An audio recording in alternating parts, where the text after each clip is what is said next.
오늘 말씀의 제목은 홍해 앞에 서다라는 제목으로 여러분과 같이 은혜를 나누고자 합니다. 인생은 러너가 아니라 허들러라고 하는 말이 있습니다. 무슨 말입니까? 인생은 평지를 뛰어가는 경주가 아니라 온갖 장애물을 넘어야 되는 허들 경기라고 하는 것을 말하고 있는 것입니다. 승리의 인생은 아무런 장애물이 없는 인생이 아니라 장애물이 있지만은 하나하나 극복하는 인생입니다. 반면에 실패하는 인생은 장애물에 막혀서 굴복하거나 포기하는 인생입니다. 승리의 인생을 원합니까? 그렇다면 장애물, 즉 고난을 극복하는 법을 배워야 합니다. 성경에서 우리에게 말하는 그 극복하는 법에 대한 그 말씀, 그래서 우리에게 대단히 필요한 것이죠. 막연히 장애물이 나타나지 않기만을 바라서는 안 됩니다. 오늘 본문을 보게 되면요, 출애굽한 이스라엘에게 첫 번째 장애물이 나타났다는 것을 우리에게 보여줍니다. 그런데 첫 번째 장애물 치고는 너무 큽니다. 앞에는 홍해바다, 그리고 뒤에는 추격하는 애국 군대가 있다라고 하는 것을 우리가 볼 수 있죠. 얼마나 엄청난 장애입니까? 처음부터 초대형 장애물을 만난 이스라엘 백성들은 당황하면서 벌벌 떨 수밖에 없었습니다. 애굽의 압제에서 해방되어 이제는 살만할 줄 알았는데 그것은 착각이었습니다. 이스라엘은 언급들에 탈출했지만 그것은 강렬했습니다. 하나님이 약속하신 축복의 땅 가나안을 향할 뿐 그들이 통과해야 할 여정은 광야가 대단히 길다라고 하는 겁니다. 우리도 마찬가지입니다. 예수님을 믿고 하나님의 백성이 되어서 천국을 향하고 있지만 여전히 광야 같은 세상을 살고 있습니다. 천국에 도착하기 전까지는 이런저런 장애물을 통과해야 합니다. 그러나 중요한 것은 어려운 장애물이지만 하나님의 은혜와 능력으로 얼마든지 극복할 수 있다는 사실입니다. 어쩌면 처음부터 이런 사실을 가르쳐주고자 하나님께서 첫 번째 장애물을 초대형급으로 허락하셨는지도 모릅니다. 오늘 본문을 보면 이스라엘은 진퇴양난의 위기를 맞이합니다. 앞에는 홍해, 뒤에는 애국 군대. 바로왕은 이스라엘이 광야에 나가 하나님께 희생 제사를 드리고 돌아올 줄로 그렇게 알았습니다. 그러니까 우리가 나가서 광야 저쪽 편으로 가서 제사를 드리기를 원한다라고 늘 모세가 말했던 것이죠. 그래서 희생 제사를 드리고 나서 돌아올 것이다라고 그렇게 생각했습니다. 그런데 계속 광야로 전진한다는 정가에 왔습니다. 그러다 바로왕은 군대를 소집해서 출정하게 됩니다. 그의 입장에서는 그럴 수밖에 없었습니다. 이스라엘 노예 60만 명, 그 가족들이 합치면 한 200만 명 되는 숫자입니다. 엄청난 숫자이죠. 그들은 엄청난 노동력입니다. 그 엄청난 노동력을 상실한다는 것은 국가적으로 엄청난 손실입니다. 그래서 그는 병거 600승을 동원하고 수많은 군사들을 출정시키게 된 것입니다. 출애굽기 14장 9절에 보면 애굽 사람들과 바로의 말들, 병거들과 그 마병과 그 군대가 그들의 길을 따라 바알스본 맞은편 기아 히롯격 해변 그들이 장막 침대에 미친이라고 했습니다. 이스라엘은 앞뒤로 맞게 오도 가도 못하는 신세가 됐습니다. 그때 이스라엘이 어떤 반응을 보입니까? 출애굽기 14장 10절과 11절에 보면 바로가 가까이 올 때 이스라엘 자손이 눈을 들어본 줄 애굽 사람들이 자기들 뒤에 이는지라. 이스라엘 자손이 심히 두려워하여 여호와께 부르짖고 그들이 또 모세에게 이르되 애굽에 매장지가 없어서 당신이 우리를 이끌어내어 이 광야에서 죽게 하느냐? 어찌하여 당신이 우리를 애굽에서 이끌어내어 우리에게 이같이 하느냐라고 했습니다. 그들은 두려워서 소리를 지릅니다. 여기서 여호와께 부르짖었다라고 하는 것은요, 정상적인 기도가 아니라 두려워서 소리를 지른 겁니다. 그리고 모세를 향해 원망과 불평을 드러놓습니다. 애굽에 매장지가 없어서 광야까지 끌어내어 우리를 죽이려고 하느냐라고 그렇게 불평을 하는 것이죠. 그러나 하나님께서 그들과 함께 해주셨습니다. 그렇게 해서 그들은 홍해를 건널 수 있었고 추격하던 애굽 군대도 섬멸할 수가 있었습니다. 이게 어떻게 가능합니까? 하나님이 함께 해주셨고 하나님의 방법으로 대처할 때에 놀라운 승리를 거둘 수 있었던 것입니다. 오늘 본문을 살펴보면 구체적으로 세 가지의 방법으로 그들이 광야에서 승리했다는 것을 알 수가 있습니다. 그 방법이 무엇인지 같이 살펴보면서 은혜를 나누고 그리고 도전을 갖고자 합니다. 첫째는 하나님의 승리 방법은 가나안을 향해 전진하는 겁니다. 후퇴가 아니에요. 전진하는 것. 주님께서 불러주셨기 때문에 주님께서 가라고 하셨기 때문에 계속해서 전진하는 것밖에 없다는 겁니다. 그것이 첫 번째 승리의 방법인 것이죠. 앞으로 가자니 홍해의 파도는 흔들듯이 그들 앞에서 넘실거리고 있습니다. 뒤로 가자니 애굽의 군사들이 무섭게 몰려오고 있습니다. 그때 하나님께서 모세에게 말씀하십니다. 오늘 보면 15절에 보니까 여호와께서 모세에게 이르시되 너는 어찌하여 내게 부르짖느냐 이스라엘 자손에게 명령하여 앞으로 나아가게 하고라고 했습니다. 하나님은 무엇보다 그들에게 먼저 앞으로 전진하라고 말씀을 합니다. 후퇴하지 말라는 거죠. 후퇴하면 안 된다라고 주님이 강조하고 있는 것입니다. 이미 출애굽한 이스라엘에게 선택은 단 하나밖에 없습니다. 가나안 땅을 향해 전진하는 겁니다. 후퇴하는 것은 곧 죽음인 것입니다. 무조건 앞으로 나아가야 한다는 것입니다. 그럴 때에 하나님께서 함께 해주시고 책임져 주신다는 것입니다. 오늘 우리도 마찬가지입니다. 그리스도인은 이미 구원받았고 천국을 향하는 사람들입니다. 다시 세상으로 돌아갈 수가 없어요. 평평하다고 유혹에 빠져 세상으로 돌아가면 안 됩니다. 고난이 닥친다고 낙심하여 신앙을 포기하고 세상으로 돌아가서도 안 됩니다. 신앙생활은 오직 전진입니다. 예수님도 말씀하셨습니다. 누가복음 9장 62절에 보면요. 예수께서 이르시되 손에 쟁기를 잡고 뒤를 돌아보는 자는 하나님의 나라에 합당하지 아니하리라 하시니라 그랬습니다. 전진해야 된다는 것이죠. 앞을 보고 나아가야 된다는 겁니다. 창세기 19장을 보게 되면요. 소돔성이 유황불로 심판을 받는 장면이 나옵니다. 그때 천사가 롯의 가족들에게 속히 나가라고 다그치면서 경고한 말씀이 무엇입니까? 뒤돌아보지 말라는 겁니다. 그런데 롯의 아내가 어떻게 됐습니까? 창세기 19장 26절 말씀에 보니까 롯의 아내는 뒤를 돌아보았으므로 소금 기둥이 되었다고 했습니다. 중간에 포기하면 축도밭도 아닙니다. 실패할 수밖에 없어요. 하나님의 축복과 멀어지는 그런 인생이 될 수밖에 없는 것입니다. 링컨은 남북전쟁 때 다리를 건넌 후에 다리를 모두 끊어버리도록 했습니다. 그것이 바로 그에게 있어서 승리의 한 방법입니다. 참모들이 거기에 대해서 반대를 했죠. 그러면서 만약에 우리가 패했을 경우에 어떻게 되돌아갑니까? 라고 그렇게 말을 했습니다. 그런데 나는 패배를 생각하지 않습니다. 죽음이 아니면 승리입니다. 오직 전진만 있을 뿐이지 후퇴는 있을 수 없습니다. 라고 하면서 건넌 다리를 모두 끊어버렸습니다. 앞을 바라보는 자에게 하나님은 세를 행하신다는 것입니다. 신앙은 전진입니다. 하나님의 역사를 바라보고 일어났던 여호수아처럼 하나님의 약속하신 축복의 땅을 향해 나아가는 것, 우리에게 대단히 중요하다는 것입니다. 하나님의 역사를 믿고 나아가던 아브라함처럼 앞만 바라보고 나아가면요, 하나님께서 강내에서도 길을 만들어주는 놀라운 역사를 만들어주십니다. 오늘 본문을 보게 되면요, 하나님의 도우시는 손길을 우리가 발견할 수 있습니다. 본문 19절과 20절에 보니까 이스라엘 진 앞에 가던 하나님의 사자가 그들의 뒤로 옮겨가며 구름 기둥도 앞에서 그 뒤로 옮겨 애굽진과 이스라엘 진 사이에 이르렀으니 저쪽에는 구름과 흑암이 있고 이쪽에는 밤이 밝음으로 밤새도록 저쪽이 이쪽에 가까이 못하였다라고 했습니다. 하나님의 사자는 천사를 가리키는데 하나님의 인재를 가리키는 것이죠. 하나님의 천사가 이스라엘 앞에서 인도하고 있었는데 이제 이스라엘 뒤로 옮깁니다. 그렇게 해서 애굽 군대 쪽은 컴컴하고 이스라엘 쪽은 환한 그런 장면이 펼쳐지게 됩니다.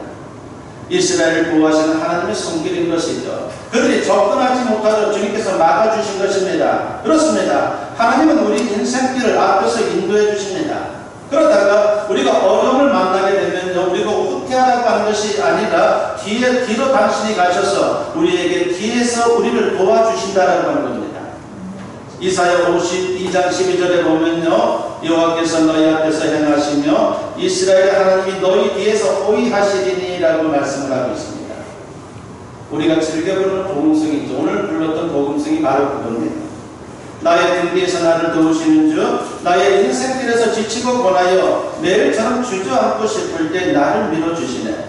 나의 등 뒤에서 나를 도우시는 주, 평안히 길을 갈 때 보이지 않아도 지치고 고나여 넘어질 때면 다가와 손 내미시네.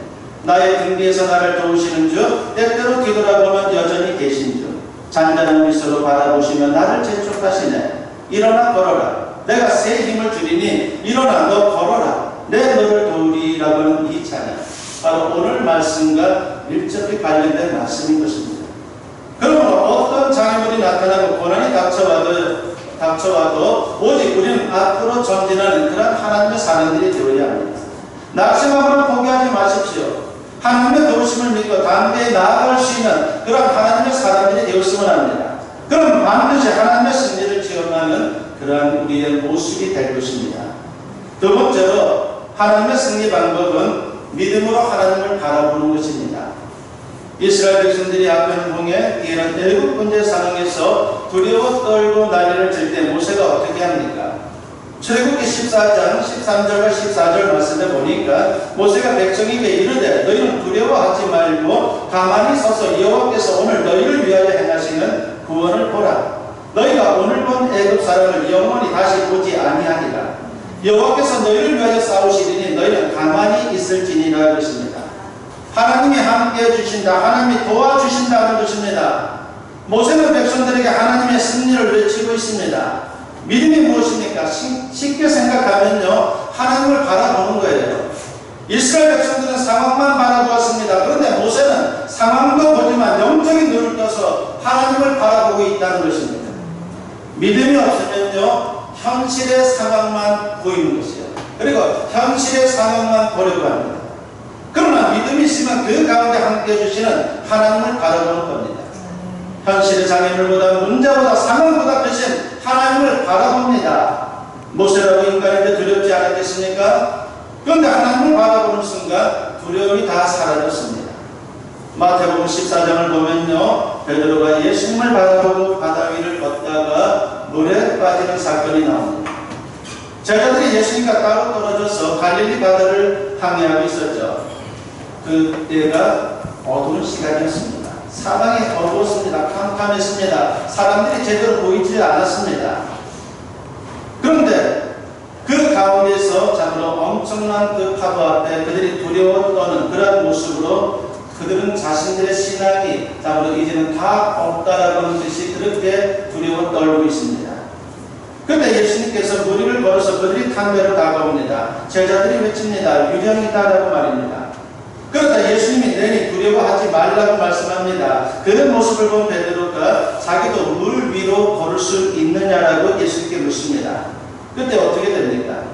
마태복음 14장 29절부터 32절에 보면 오라 하시니 베드로가 배에서 내려 물 위로 걸어서 예수께로 가되 바람을 보고 무서워 빠져가는지라. 소리질러 이르되 주여 나를 구원하소서 하니 예수께서 즉시 손을 내밀어 그를 붙잡으시며 이르시되 믿음이 작은 자여 왜 의심하였느냐 하시고 배에 함께 오르매 바람이 그치는지라 하십니다. 여기서 베드로의 문제는 무엇입니까? 시선을 놓친 거예요. 시선을 어디에 두느냐에 따라 승패가 좌우되는 겁니다. 어떤 어려움이 있어도 주님을 바라보면 용기가 생깁니다. 주님이 우리에게 용기를 주시는 것이죠. 지혜가 생깁니다. 그래서 당당히 승리할 수 있는 것입니다. 그래서 히브리서 기자는 말합니다. 히브리서 12장 2절에 보면요, 믿음의 주여 또 온전하게 하시는 이 예수를 바라보자라고 말합니다. 그분을 바라보면서 지금의 상황을 너희들이 이겨나갈 수 있다라고 하는 것을 마음속에 각인하라는 겁니다. 미국 몬태나에 사는 한 남자가 러시모 산 부근 블랙힐스라고 하는 곳에서 자동차를 운전하고 집으로 가는데 심한 눈보라가 몰아치면서 한 치 앞도 볼 수 없는 그런 상황이 되었습니다. 얼마나 힘들었겠습니까? 지리를 잘 알지 못하는 곳에서 방향 간거리로 한참을 헤매다가 눈을 치우는 제설차를 만나게 됩니다. 얼마나 반가웠겠어요. 그는 제설차를 보고 마음이 놓였습니다. 마음으로 생각했습니다. 이 차 뒤만 따라가면 길을 잃지는 않겠구나. 무사히 목적지까지 갈 수 있겠구나라고 그렇게 생각했습니다. 그렇게 하고 제설차지를 바짝 따라갔습니다. 그렇게 몇 시간이 흘렀습니다. 그런데도 여전히 어디가 어디인지 구분을 할 수가 없습니다. 한참 후에야 제설차가 멈춰서더니 기사가 그 남자에게 다가와서 묻습니다. 도대체 어디를 가시려고 합니까? 몬태나가 집인데 몬태나에 가려고 합니다. 라고 그렇게 대답을 했습니다. 그러자 제설차 기사가 어이없다는 듯이 말합니다.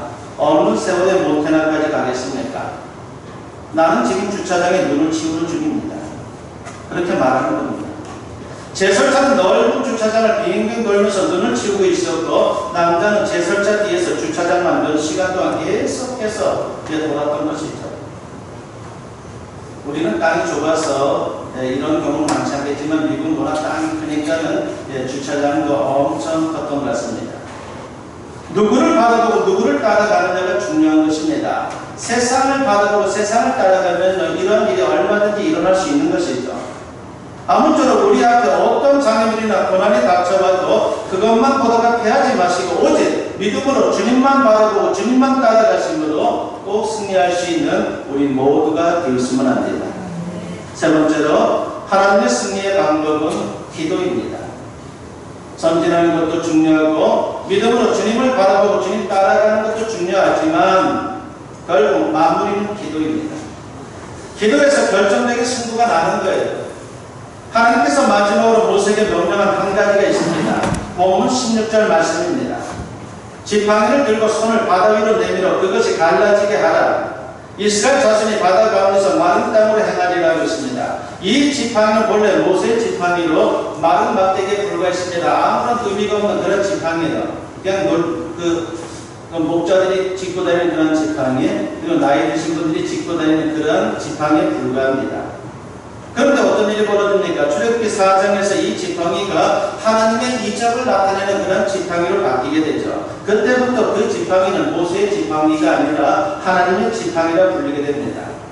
그 지팡이를 잡는다는 것은요, 하나님의 임재를 확신하는 것입니다. 그리고 손을 드는 것은 하나님께 모든 것을 맡기고 기도하는 것을 뜻합니다. 그러니까 하나님께서 마지막으로 명령하신 것은 기도입니다. 모세가 이 명령에 순종했습니다. 그러자 어떤 일이 벌어집니까? 본문 21절에 보면 모세가 바다 위로 손을 내밀매 여호와께서 큰 동풍이 밤새도록 바닷물을 물러가게 하시니 물이 갈라져 바다가 마른 땅이 된지라 하셨습니다. 하나님이 동풍을 불게 하셔서 바다가 갈라지고 바닥이 마른 땅이 됩니다. 그리고 이스라엘 백성들이 건너갔습니다. 모세가 지팡이를 들고 기도할 때에 홍해에 넘실거리는 파도를 보고 뭐라고 했을 것 같습니까? 아마도 이렇게 외쳤을 것입니다. 홍해야 비켜라고 말입니다. 그런데 홍해가 갈라졌습니다. 무슨 말입니까? 담대하게 외치며 기도할 때에 하나님의 역사가 그곳에 나타난다는 겁니다. 마른 땅으로 건너가는 이스라엘을 애국 군사들이 추격해옵니다. 그때 하나님이 모세에게 또 명령합니다. 출애굽기 14장 27절과 28절에 보면 모세가 곧 손을 바다 위로 내밀매 새벽이 되어 바다의 힘이 회복된지라. 애굽 사람들이 물을 거슬러 도망하나 여호와께서 애굽 사람들을 바다 가운데 엎으시니 물이 다시 흘러 병거들과 기병들을 덮되 그들의 뒤를 따라 바다에 들어간 바로의 군대를 다 덮으니 하나도 남지 아니하였더라고 했습니다. 홍해의 물이 다시 합쳐짐으로 모든 애굽의 병거와 군사들이 수장이 되었다는 것입니다. 이게 바로 기도의 능력입니다. 기도는 하나님의 능력을 현실로 옮겨오는 행위입니다. 모세가 담대히 부르짖어 기도하자 하나님의 능력이 임했습니다. 그래서 하나님은 누누이 권면합니다. 기도하라, 기도하라, 기도하라고 말합니다. 시편 50편 15절에 보면요 뭐라 그럽니까? 환난 날에 나를 부르라, 내가 너를 건지리니 네가 나를 영화롭게 하리로다 라고 했습니다. 아무리 극심한 고난이 있어도 하나님을 의지하면 극복할 수 있습니다. 아무리 진퇴양난이 고난에 있어도 하나님이 살아계시는 한 희망은 있습니다. 우리는 흔히 환경과 조건만 갖고 생각하기 쉽습니다. 그런데 사실은 우리 내면에 있는 홍해가 또 다른 문제예요. 나 자신이 마음속에서 안 된다는 패배의식 가운데 스스로 포기합니다. 마음속의 홍해를 갈라버려야 하는 것입니다. 그러므로 우리 밖에 있는 장애물이든 마음속에 있는 장애물이든 그것을 향해 외쳐야 합니다. 홍해야 비켜라고 말입니다. 여러분 앞에 어려움과 고난이 닥쳐도 절대로 후퇴하지 마십시오. 오직 전진만 하십시오. 그리고 환경이나 문제만 바라보지 말고 믿음으로 문제보다 크신 하나님을 바라보십시오. 그리고 두 손 들고 간절히 기도하십시오. 그러면 홍해가 갈라지는 놀라운 역사를 우리 또한 경험하게 될 것입니다. 부디 홍해 같은 고난이 닥친다 할지라도 이와 같은 승리와 확신으로 어떤 장애물도 잘 극복하여 승리의 자리에 설 수 있는 우리의 또한 영적인 가난에 무사히 이룰 수 있는 저와 여러분 모두 될 수 있기를 주님의 이름으로 간절히 축원합니다.